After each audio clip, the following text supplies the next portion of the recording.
Today, I'll just be doing a little bit of everything on this yellow one Camaro.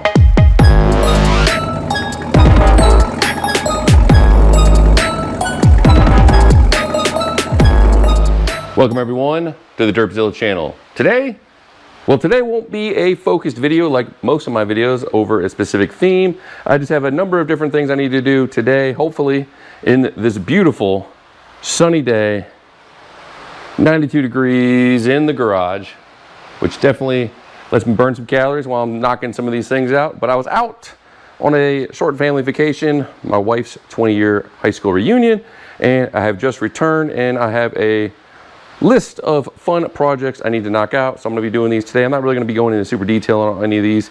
I might have some individual spun off videos or not sure. This is kind of just like a quick channel update.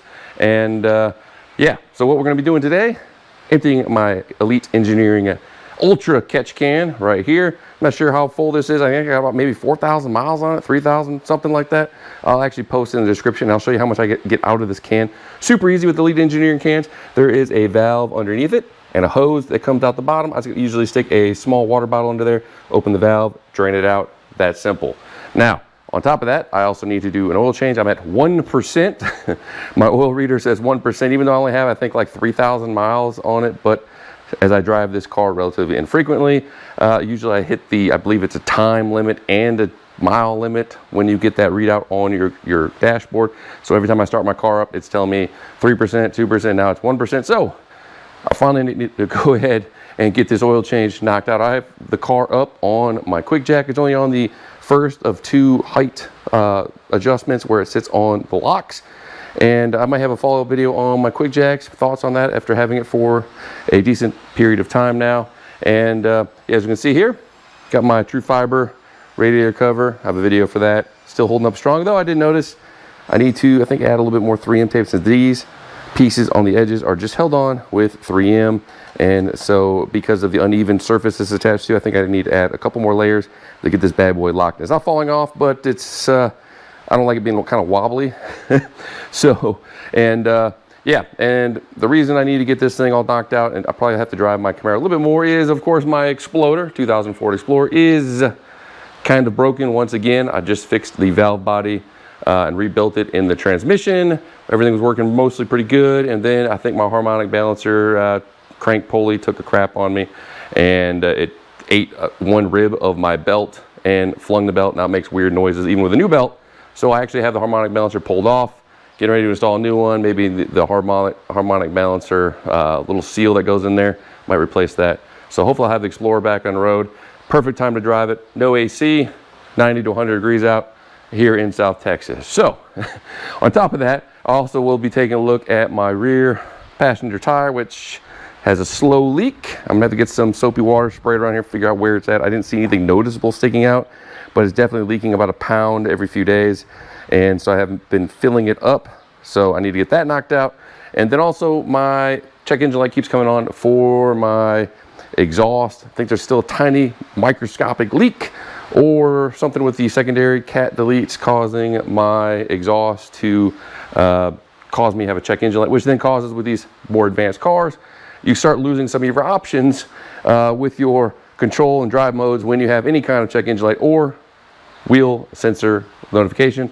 So I want to make sure I'm going to perhaps add some O2 sensor spacers to hopefully kind of convince the car that my exhaust is good. I've tightened it up a million times and I don't really feel like pulling the whole exhaust off and redoing it. So I might try to do the cheater and hopefully convince my car that, hey, there's nothing going on with it.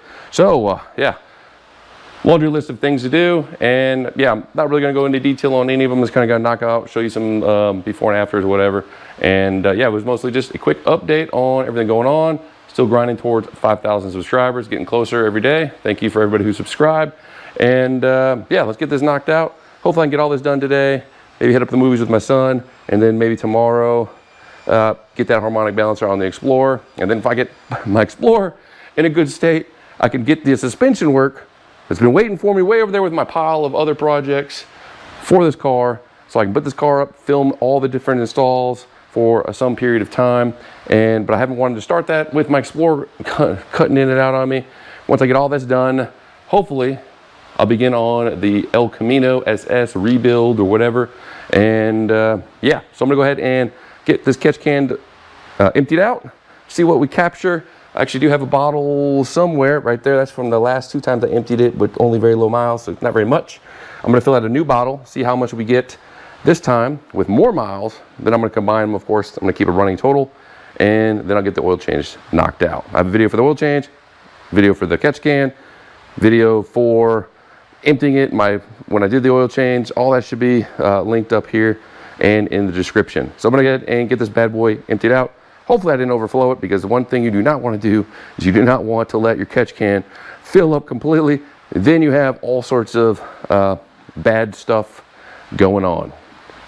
Catch can has been emptied and got a decent amount this time. I don't know, it's maybe hard to see, but there we go. This is a 16.9 fluid ounce bottle. So I'm not sure how many ounces that is, but it's at least maybe, I don't know, 3 or 4. And I looked at my last time I did the oil change was actually about a year ago, so I'm kind of neglecting it. That's why I'm at 1%, even though it's been only about 3,300 miles. So this is 3,300 miles of oil caught in my catch can, which, I mean, this is not very much on the size of this can. I did get the Ultra can, which is much larger than the normal size can, but that's kind of for future growth. I wouldn't have to swap out catch cans later. That's why I went with a little overkill on the catch can, because I really do not want to overfill that bad boy. Maybe when I up the power levels sometime in the future. I'm not sure when, but yeah. So that is what I've gotten so far, and the running total is that much. I'll combine these 2 bottles, and but yeah, definitely this has been kept out of the valves and all that fun stuff, out from floating around inside the supercharger. And so hopefully it's keeping it nice and clean, and maybe give me longevity, because I do plan on keeping this car maybe forever. You know, unless I get the 7th gen EV Camaro 4-door crossover. No, I'm just kidding. But yeah, so now I'm gonna go ahead and knock out this oil change, and then we're gonna take a look at the tires and hopefully the exhaust. Oil change is done. Got my 10 quarts in there. And if you know, you can watch my oil change video, dedicated video up here, or if you just want a real quick summary, it's 10 quarts. The oil cap on all these 6th gen LT1, LT4s right here in the valve cover, unless you got some kind of aftermarket stuff. And then the drain plug is right there, and you can see the blue oil filter right here, and 13mm socket to get the drain plug off, drain it out. Then when you replace it, you can torque that to 18 foot-pound, and I'll have the part number for the filter. And then the oil you're recommended to use is this 0W40 ESP formulas, a Dextrose 2. I think this has been replaced, and now it's called Supercar, so it sounds fancier. Maybe they can charge you more for it. I'll have a link for this as well. 10 quarts of this stuff, and you know, this is what it looks like for me. 3,000 miles or so. And see if I can get some light. Pretty dark, but you know, it's been a year. So, but I didn't see any funky metal shavings or anything abnormal. Now, this light, awesome light icon from Harbor Freight. I actually have a dedicated review on this specific light. That should be up here if you're interested. These things for the money, really haven't found anything better. So I use this for everything. It's magnetic, lasts like 3.5 hours on like 2000 lumen mode or whatever.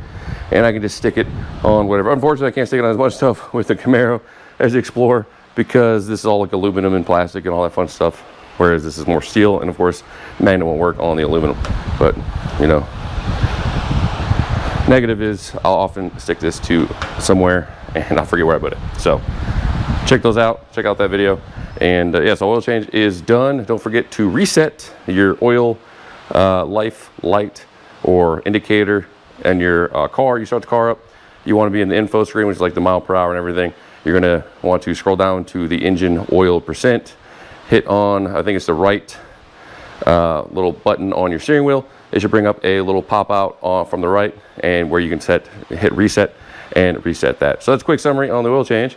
Now I'm going to go ahead and get underneath the car, and I think this is what I'm going to try to use these to hopefully space out my O2 sensor, my secondary, my rear O2 sensors, to hopefully give me No more check engine light, because I do have a couple tiny little leaks. I mean, 3,000 miles, I got a little bit of soot, and I don't want to pull the whole exhaust off. Maybe when I do headers sometime in the future, I can redo the exhaust, make sure everything's clamped in perfectly. Even though I did use the high temperature exhaust like filler stuff that's supposed to make it so it doesn't leak, mine still leaks a very tiny amount. I don't hear a leak, can't detect there's a leak other than a little bit of soot and my check engine light. So I'm going to try to figure out, I got a couple sets of these from AliExpress. Yeah, I'm going to get these bad boys, see if I can fit those in there. Hopefully they fit. And then if I can get them in there, hopefully then this will get the O2 sensor far enough out from the exhaust flow where I'll no longer get that super annoying check engine light. Sometimes it pops up after 5 miles, 10 miles, 30 miles, 50 miles. It always comes back ever since I did my exhaust. So that's what we have on that. And for the exhaust, I have my Borla exhaust videos up here and the secondary deletes. So check that out if you're interested on the exhaust. And I'm gonna go back underneath the car and see if I can solve my check engine light issues. Under the car, had to unplug these rear O2 sensors. Otherwise, when you're loosening it up, it's just gonna freaking twist the heck out of your cable. These are kind of a pain to actually unplug. They're in awkward spots. So you can see one of the plugs is up here. And if you look at the plugs, they have a little, pretty much a little tab that you push up to unlock it, and then you can just squeeze it with your finger to remove the actual plug from the harness. So I did both of them, and as you can see here, this is where I was leaking, I believe, before. I don't think it's leaking anymore because, you know, this is where I think it was. I rotated this around. I don't see any fresh soot coming in from this little cap here, and then this doesn't look like very much. Maybe my last spot is leaking a little bit. I'm gonna maybe try to adjust this clamp a little bit more. Hope and pray for the best. But and of course here is that Icon Harbor Freight light I was telling you about. Got it hooked to the cat right here. And I mean, look at that, it's super versatile, not very large, and it just lights up, you know, so well. That's the lowest setting. And you know, it's, I mean, I've, like I said before a couple times, can't rave enough about these LED lights, and they last freaking forever. You get out of your car all freaking day, still have battery left, as long as you're running in the low output, which, I mean, is more than enough lighting for most situations. Unless you're, you know, going Sasquatch hunting, they're perfect. But yeah, as I mentioned, I got both of these bad boys unplugged. I gotta find the right wrench to remove these, and then cool thing about these that I picked up is I can actually separate this piece from this base piece, and I can then screw this piece in here, and then I can screw in that angled 90-degree piece, and then have the O2 sensor maybe sitting over here or something like that, you know, whatever works. And then I can then tighten this one up. I'll throw some red Loctite on these bad boys, and hopefully it fits. I believe it's the right setting, and then I can actually tighten this piece separate from this piece, so I can have this inside. I don't have to be swinging this whole piece around, which won't clear. You know, it definitely won't clear over here, but it probably won't even clear over here. And so I actually bought a 45-degree single piece before and realized that there was no clearance for that. So that's why I picked these bad boys up. So yeah, I'm gonna go ahead and get these O2 sensors removed, clean them up a little bit maybe, and then get this thing installed. O2 sensors have been pulled from the exhaust. And just a quick note, this is just a simulation. I'm not actually installing any of this stuff on my car, just showing you guys in a CGI looking display, and these are going to come right back off. But in the event you damage your secondary catalytic converter like I have, and I'm actually just getting ready to replace it, of course, and you want to get rid of that check engine light, this should hopefully resolve the issue. And as you can see here, this piece can thread in. You want to probably just thread it and match it up with the O2 sensor thread depth, and then you have this independent nut here that you can then tighten down, and then you can install this secondary piece like here, and you can angle the O2 sensor how you like, somewhere that's, you're not going to hang down and get hit by anything, and it's safe and out of the way. And then you'll thread your O2 sensor into here, and then that will help with your exhaust flow, and hopefully it will read correctly and not give me the check engine light. And as I mentioned, this is just a quick simulation. I'm not actually going to run it like this, so I'm going to make sure I'm 100% good with no pollution. I want to be a clean vehicle running, you know, cleaner than a Prius. So yeah, I'm gonna go ahead and finish this up. I'm gonna angle, see how I want to angle this. One of these kind of had issues threading in. I think the threading was just a little bit dinged up. So you know, the quality of these aren't going to be, you know, super amazing machining, but this one threaded in fine. I'll try the other one again here shortly, but I think I might just angle it, you know, maybe this way, and then I can have nice clearance and, you know, easy way to you know, access the O2 sensor if I need to. The O2 sensor extenders are in place. I had to go with a straight one right here because the other 90-degree that I got from our friends at AliExpress, something wrong with the threading or whatever, it just would not thread in. The other 90-degree, exact same one, threaded in over here just fine. And see how I ran it? I ran the O2 sensor kind of parallel with the pan, and then I ran the cable up away from the exhaust and up there, so it shouldn't touch anything too hot. You know, the pan's not, you know, not gonna burn no cable, should be fine. And it was pretty much laying on it when I pulled them off. And then this one I just ran straight up behind the little pipe there, and the connector is way up there. I had that kind of behind the other connector, so it shouldn't bounce off the catalytic converter, shouldn't burn up. So yeah, these are in place, and now I'm left to see if I can find where the passenger tire leak is, if I can see it or not. I'll get some soapy water, spray around, and see if I can find it. And then if somewhere patchable, I'm gonna see if I can run my patch kit on it and plug it, and hopefully I don't have to worry about it any longer. Here we are at the passenger rear tire that's been giving me very minor leaking issues for probably a month now, maybe a little bit longer. And of course I made myself up a little bit of bottle of soapy water, spray it on the tire, you know, because I don't really see anything you know, visually, but check that out. Kind of hard to see, but right there, see how it's bubbling out? I think I found my leak. It looks like a puncture, but I don't see like, you know, a nail or a screw or anything actually physically in the tire. It's just a puncture. So I wonder if I hit something to puncture the tire. That piece was in there for a little while and then eventually just got flung out of the tire, because I did kind of you know, drag my feet for probably over a month. And so yeah, I'm gonna try out this new Amazon tire repair kit that I picked up. Boulder Tools, sounds fancy, got little instructions, but most likely what we're gonna do is we're gonna use this reaming tool. You're gonna ream her out. That's what she said. And then once it's all reamed out, opened up nice and clean, you then thread in some of this tire repair patch material, and then you use this bad boy to punch her in. You freaking zip it out real quick so you leave the patch. And they gave you a little razor blade so you can trim it up.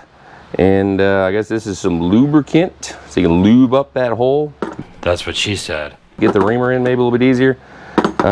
So yeah, that's what we're gonna do. I'm gonna see if I can patch. It's in a good spot. It's within the tread area. It's not on the sidewall or anything. So I think I can repair this.